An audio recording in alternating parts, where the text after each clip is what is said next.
अब देखिए, हमने आपको श्वसन तथा श्वासोच्छ्वास में अंतर बता दिया था।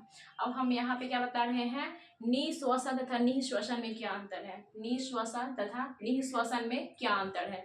तो देखिए, आपका निश्वसन को हम अंतःश्वसन भी कहते हैं और निःश्वसन को हम बहिर्श्वसन कहते हैं। क्या कहते हैं आप इसको, हम बहिर्श्वसन कहते हैं। ठीक है, अब देखिए, निश्वसन आपको समझा दिए क्या होता है, निःश्वसन समझा दिए क्या होते हैं। निश्वसन में आप सांस लेते हो, यानी कि फेफड़े में हवा भरती है। जब फेफड़े में आपकी हवा भरेगी तो क्या होगा, आपके आपके जो पसलियां होंगी उसका आयतन बढ़ जाएगी। आप सांस लो, आप जैसे सांस लेते तो पसलियां क्या हो जाती है, जो रिब्स होती है वो फूलती है, यानी कि फेफड़े आपका जो पसलिया का आयतन, जो रिब्स का आयतन होता है बढ़ता है। तो आप सांस लिए, यानी कि फेफड़ा में हवा भरा, निश्वसन में आप सांस लिए, फेफड़ा में हवा भरे, जैसे फेफड़ा में हवा भरेगा वो पसलियां क्या हो जाएंगी, चौड़ी हो जाएगी, यानी इसके पसलियों का आयतन बढ़ जाएगा। और डायफ्राम, जो आपका डायफ्राम होगा, अब सांस लेकर देखो, यहाँ पे आपका डायफ्राम होता है।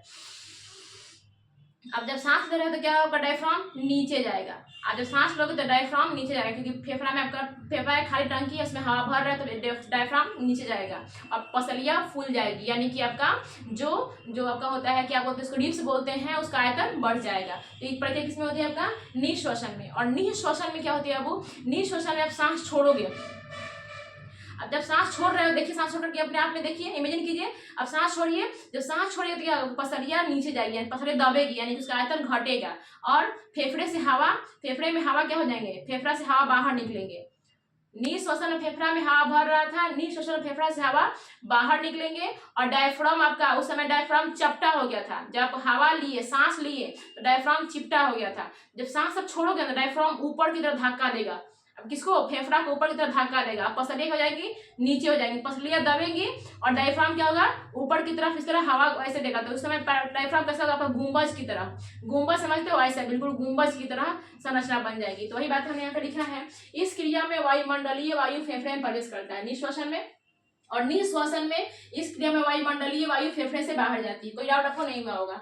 निःश्वसन में इस क्रिया में वक्ष गुहा का आयतन बढ़ जाता है। आप घर पे इमेजिन कर सकते हैं, बैठे हो तो आप इमेजिन कर सकते हो कैसे होता है, कैसे नहीं होता है। ठीक है, और इसमें क्या होगा, इस क्रिया में वक्ष गुहा का आयतन बढ़ जाता है, यहाँ पे घट जाता है, यहाँ पे बढ़ नहीं होगा, यहाँ पे होगा, इस क्रिया में वक्ष गुहा का आयतन घट जाता है। ठीक है, और इस क्रिया में डायफ्राम चपटा एवं पसलियां ऊपर हो जाती है। जो डायफ्राम होता है ना आपका, ऐसे आपका डायफ्राम है, ऐसे रहता है, ऐसे दिखाया था आपको फिगर में, आपका डायफ्राम ऐसे था। जब सांस लोगे डायफ्राम का ऐसा हो जाएगा, कैसे हो जाएगा, वो बिल्कुल ऐसे हो जाएगा, चिपटी हो जाएगी और पसलियां क्या हो जाएंगी, ऐसे फूल जाएंगी। सांस लोगे तो पसलियां ऐसे थी, ऐसे हो जाएंगी, और डायफ्राम का ऐसे था, ऐसे हो जाएगा। कोई डाउट इसमें। उसी प्रकार सांस छोड़िएगा तो आपको पसलियां क्या हो जाएंगी, पसलियां भी ऐसे थी, ऐसे हो जाएंगी। ठीक है, और आपका जो आपका डायफ्राम ऐसे था, चिपटा था, अब ऐसे हो जाएगा गुंबज की तरह। और पसलियां कैसे थी, पसलियां आपका ऐसे फैली हुई थी, अब क्या हो जाएगी, चिपक जाएगी। इसका मतलब उसका आयतन क्या हो जाएगा, अब घट जाएगा। तो बात हमने लिखा है, इस क्रिया में वायुमंडलीय वायु फेफड़े से बाहर जाती है। इस क्रिया में वक्ष गुहा का आयतन घट जाता है, क्या होता है, घट जाता है। इस क्रिया में डायफ्राम गुंबजनुमा या पसलियां, दो पसलियां लिख दिए हैं, एवं पसलियां नीचे हो जाती है। क्या बाबू, गुंबजनुमा एवं पसलियां नीचे हो जाती है। तो इस प्रकार आपने देख लिया कि श्वसन तथा श्वासोच्छ्वास में क्या अंतर है, निःश्वसन तथा निःश्वसन में क्या अंतर है। ये सारी बातें आपके एग्जाम के पॉइंट ऑफ व्यू से काफी इंपॉर्टेंट है, एग्जाम में पूछता है। ठीक है, इसलिए मैंने इसको बताना अच्छी बात समझा, क्योंकि कुछ आपको तो मैं पढ़ा सब कुछ दी हूँ, लेकिन कुछ बच्चे को डिफरेंस लिखने नहीं आता, पढ़ लेता है, क्योंकि बिना मन का पढ़ेगा, मन से पढ़े तब तो डिफरेंस लिखने आएगा, तो डिफरेंस ढंग से नहीं लिख पाता है। इसी वजह से मैंने यहाँ पे आपको क्या कर दिया, डिफरेंस लिख कर दे दिया। आपको सिर्फ पढ़ना है और रटना है और अच्छे से याद करके एग्जाम में लिखना है, आपको ज्यादा टेंशन लेने की जरूरत नहीं है। ठीक है, अब एक बात बताइए बाबू, कभी आपने गौर किया होगा कि जब भी हम कभी हाई एल्टीट्यूड पे जाते हैं, हाई एल्टीट्यूड यानी कि पहाड़ पर जाते हैं, या फिर अपने वातावरण जो भी है इसको छोड़कर कहीं ऊंचे पर जाते हैं, तो क्या होता है, आपके नाक से ब्लड आती है। ठीक है, तो क्यों आती है। एक बात आपको पता है बाबू कि आपके जो वायुमंडल है उसमें 7 या 6 परतें होती है। वायुमंडल की क्षोभ मंडल, समताप मंडल, बहुत सारे मंडलें होती हैं। ठीक है, अब उस मंडल में क्या होती है, जो सबसे नीचे होती है, आपको पता है ना कि वायुमंडल में आपकी जो वायुमंडल होती है उस वायुमंडल में जो सबसे, आपको ऐसे ही पता है सबसे जो भारी होती है क्या होती है, सबसे नीचे होती है। तो आपके वायुमंडल में 6 मंडल होती है, 6 परतें होती है। उस 6 परतों में जो सबसे भारी परत होती है क्या होती है, सबसे नीचे होती है, फिर उसके ऊपर, फिर उसके ऊपर, फिर उसके ऊपर, फिर उसके ऊपर होती है। तो इस प्रकार क्या होता है बाबू कि आपको एक बात हमने इस वीडियो में इसी चैनल पर मैंने एक वीडियो बनाया था एटमॉस्फेरिक प्रेशर के बारे में। जो एटमॉस्फेरिक प्रेशर होता है ना बाबू, हमेशा इंसान के ऊपर मतलब कि 10 छोटे हाथी के बराबर आपके ऊपर प्रेशर लगाता है। इंसान के ऊपर क्या करता है बाबू, प्रेशर लगाता है। अब आप क्या करोगे बाबू कि इस यहाँ पे जब तक आप यहाँ पे हो तब तक क्या है, आपको आपके ऊपर वायुमंडल आपको चारों बगल से प्रेशर लगा रहा है, चारों बगल से कर रहा है बाबू को प्रेशर लगा रहा है। कितना प्रेशर लगा रहा है, 10 हाथियों के बराबर प्रेशर लगा रहा है। लेकिन आपका जो ब्लड है ना बाबू, आपका ब्लड जब फेफड़ा में जाता है ऑक्सीजन को ले आने के लिए, और फिर जाता है माइटोकॉन्ड्रिया से CO2 को लाता है, तो क्या करता है आपका जो ब्लड होता है वह 120/80 के प्रेशर से आता है। जो ब्लड है बाबू, जब ब्लड में ऑक्सीजन रहेंगे तो वो जाएगा 120 के प्रेशर से और लौटेगा 80 के प्रेशर से। तो उस कंडीशन में क्या होता है, आपका इधर प्रेशर लग रहा है, इधर प्रेशर लग रहा है, तो ये दोनों का प्रेशर दोनों कट क्या हो जाते हैं, 0 हो जाते हैं। इस वजह से आप क्या हो सकते हो, आसानी से चल फिर सकते हो। लेकिन आपके अंदर में जो प्रेशर है बाबू, आपके अंदर किसका प्रेशर है, ब्लड का प्रेशर है।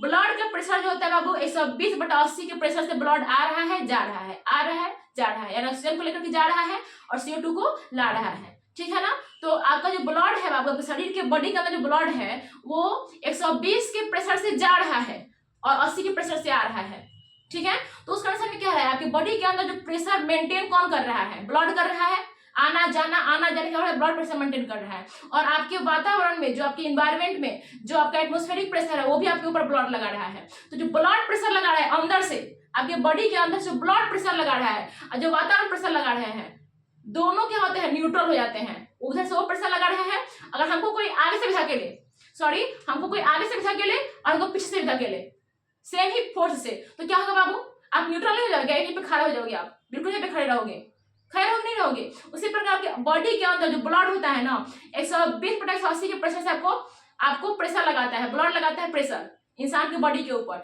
और इंसान के बॉडी के ऊपर जो होता है एटमॉस्फेरिक प्रेशर कैसे लगाता है, बिल्कुल वो प्रेशर लगाता है। तो जो एटमॉस्फेरिक प्रेशर आपके बॉडी के ऊपर प्रेशर लगाया और बॉडी के अंदर से जो ब्लड प्रेशर लगाया, दोनों कट करके न्यूट्रल हो जाते हैं। जब दोनों कट करके न्यूट्रल हो जाएंगे तब क्या होता है, इंसान आसानी से चल पाता है, और या फिर इंसान को किसी प्रकार कोई दिक्कत नहीं होती है, चल सकता है आसानी से। लेकिन अब क्या होता है आपको कि आप इस वायुमंडल को छोड़ दिए, और वायुमंडल के छोड़ने के बाद आप गए हाई एल्टीट्यूड पे, यानी कि किसी ऊंचाई जगह पे गए, पहाड़ पे गए, पहाड़ से ऊपर भी गए जहाज में, उस कंडीशन में देखिएगा फिर आंखों से ब्लड आते हैं। क्यों नाक से ब्लड आते हैं, क्योंकि जब तक आप यहाँ पे थे, जब तक आप अपने धरती अपने वायुमंडल में थे, उस समय आपके वायुमंडल भी आपकी बॉडी पे प्रेशर लगा रही थी, अब ब्लड भी आपके बॉडी पे प्रेशर लगा रहा था, और दोनों प्रेशर कट करके न्यूट्रल हो जाते थे। लेकिन जैसे ही आप ऊपर गए बाबू, ऊपर आपके वातावरण में क्या है, वायुमंडलीय प्रेशर नहीं है, वायुमंडलीय दाब नहीं है, वायुमंडल की हवाएं नहीं है, तो क्या आप पे प्रेशर लगा रही है बट कम लगा रही है। तो कोई इंसान हमको कस के धकेले और कोई इंसान हमको धीरे से धकेले, तो क्या होगा, हम गिरेंगे ना, हम गिरेंगे नहीं गिरेंगे। उसी प्रकार होता है बाबू कि जैसे ही आप हाई एल्टीट्यूड पे जाते हो, जैसे ही आप यहाँ पे हो, तो आप क्या, आपका प्रेशर, हवा का प्रेशर और आपके बॉडी के अंदर ब्लड का जो प्रेशर है एक दूसरे को कट करके न्यूट्रल हो जाते हैं, ठीक है। लेकिन जैसे ही आप यहाँ से यहाँ पे गए, तो यहाँ पे क्या है, यहाँ पे वायुमंडलीय प्रेशर तो है लेकिन कम है, लेकिन आपका ब्लड का प्रेशर तो उतना ही है। उसे क्या फर्क पड़ता है कि आप धरती पे हैं कि आकाश में जाके अस्पताल में गए, उसे तो जितना प्रेशर बनाना तो प्रेशर बनाएगा ही। तो अब इस कंडीशन में यहाँ पे क्या होता है, यहाँ पे वायुमंडलीय प्रेशर कम रहेगा। जब यहाँ पे वायुमंडलीय प्रेशर कम रहेगा, आप ब्लड क्या करेगा, उतना ही प्रेशर लगाएगा। जब उतना ही प्रेशर लगाएगा ना, तो क्या होगा बाबू कि आपके ऊपर वायुमंडलीय प्रेशर कम रहेंगे और ब्लड का प्रेशर उतना ही रहेगा, जिसकी वजह से क्या होगा, आपके नाक से ब्लड आएगा। नाक की जो नसें होती है वो पतली होती है और नाक की नसें फट जाती है, जिसकी वजह से नाक से ब्लड आने लगते हैं। समझ गए। अब एग्जाम्पल में समझिए कि अगर हम कोई इंसान धीरे से ढकेल रहा है, कोई इंसान, हम जैसे यहाँ पे थे तो दोनों बराबर हमको बल लगाया, तो हम क्या कर रहे थे, बिल्कुल अस्थिर थे, न्यूट्रल हो गया दोनों का फोर्स, जितना वो लगा उतना इधर से ही लगा दिया, पीछे से कोई लगा दिया। लेकिन यहाँ पे कोई इंसान पीछे से काफी तेज प्रेशर लगाया, उसका प्रेशर नहीं घटा, लेकिन अगला जो आगे जो मेरे पास इंसान है उसका प्रेशर घट गया है, तो उसका प्रेशर में क्या होगा, हम गिरेंगे नहीं बाबू, गिरबे करेंगे। तो वही काम का ब्लड का भी होता है। ब्लड को क्या पता है कि आप यहाँ पे है कि यहाँ पे है कि यहाँ पे है कि यहाँ पे, उसको कोई फर्क नहीं पड़ता। उससे सिर्फ फर्क पड़ता है कि उसका जो प्रेशर है उसका वही प्रेशर 120/180। जब वो जाएगा उस टाइम को लेकर के पूरे ऑल पार्ट्स ऑफ बॉडी में तो 120 के प्रेशर से जाएगा, और जब आएगा तो 80 के प्रेशर से आएगा। समझ गए ना? उसी प्रकार जब जैसे आप हाई एल्टीट्यूड पे जाते हैं तो क्या होता है, इंसान में वो ब्लड का प्रेशर तो उतना ही रहता है, लेकिन वायुमंडलीय प्रेशर घट जाता है, जिसकी वजह से इंसान की नाकों से क्या होते हैं, नाक की नसें फट जाती है, वहां से ब्लड आने लगते हैं। ये बात समझ गए होंगे। एक बात समझिए बाबू कि इंसान जब मरता है तो उसका शरीर क्या हो जाता है, भारी हो जाता है पहले की अपेक्षा। अभी हम जिंदे हैं ना, तो हमारा शरीर बिल्कुल अच्छा होगा, मतलब हल्का होगा। क्यों हल्का होगा?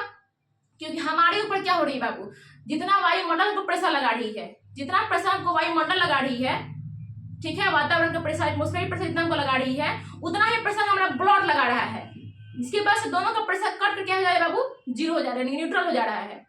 तो उस कंडीशन में हम हल्के महसूस होंगे, हम चल फिर सकते हैं, घूम सकते, सब कुछ कर सकते हैं। लेकिन वहां पे क्या होता है, जब इंसान मर जाता है बाबू, जब इंसान मर जाता है तो इंसान सांस लेगा क्या? नहीं लेगा। जब इंसान सांस नहीं लेगा तो फेफड़ा में हवा जाएंगे? नहीं जाएंगे। एल्वियली में ऑक्सीजन पहुंचेगा? नहीं पहुंचेगा। क्या ब्लड ऑक्सीजन को लेने, ब्लड में जो हीमोग्लोबिन होगा, जो ब्लड होगा, क्या ऑक्सीजन को लेने फेफड़ा में आएंगे? नहीं आएंगे। जब ब्लड फेफड़ा में ऑक्सीजन को लेने आएगा नहीं, जब ब्लड फेफड़ा में ऑक्सीजन को लेने आएगा नहीं, जब श्वसन क्रिया होगी नहीं, आप सांस लोगे, सांस छोड़ोगे नहीं, ब्लड आपको ऑक्सीजन को लेकर के माइटोकॉन्ड्रिया को देगा नहीं, आपकी बॉडी में ऊर्जा नहीं बनेगी, तो क्या होगा बाबू? तब क्या होगा? आपके ऊपर सिर्फ वायु, आप तब क्या बताइए कि क्या आपके ब्लड में, क्या आपका जो ब्लड है वो कोई प्रेशर लगा रहा है? जब आपके फेफड़ा में ब्लड आएगा ही नहीं ऑक्सीजन को ले जाने के लिए, जब आपके फेफड़ा में ब्लड आएगा नहीं ऑक्सीजन को ले जाने के लिए, तब क्या होगा? तब ब्लड का कोई प्रेशर नहीं है, ब्लड के पास कोई प्रेशर नहीं है, ब्लड कोई प्रेशर जनरेट नहीं करेगा, ना तो 120 से जाएगा ना 80 से आएगा। इंसान मर गया, सांस नहीं लेगा तो ब्लड कहाँ लाएगा? आप सांस नहीं लोगे तो ब्लड किसके फेफड़ा में आएगा? क्या कोई घूमने के लिए थोड़ी आएगा? तो सांस नहीं लो रहे हैं, सांस नहीं छोड़ रहे हैं, इसका मतलब ब्लड का कोई मतलब नहीं है, ब्लड प्रेशर आपके बॉडी में नहीं बना रहा है।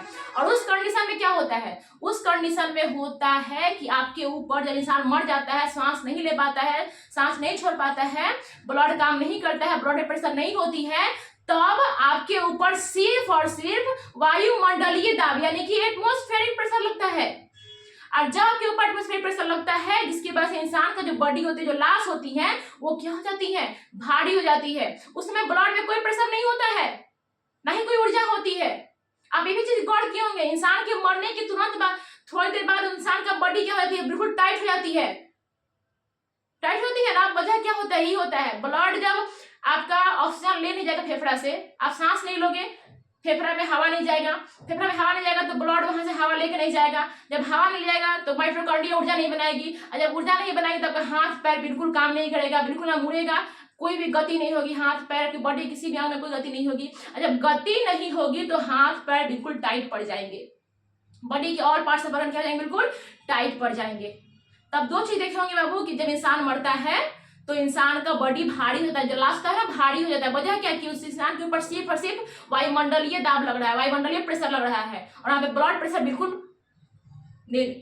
ठीक है। इसी वजह से इंसान का लास्ट क्या होता है, भारी हो जाता है, और इंसान की बॉडी कड़ी हो जाती है, बहुत टाइट हो जाती है। तो इंसान के मरने के तुरंत बाद उसकी बॉडी को बिल्कुल साफ सीधा सीधा कर दिया जाता है।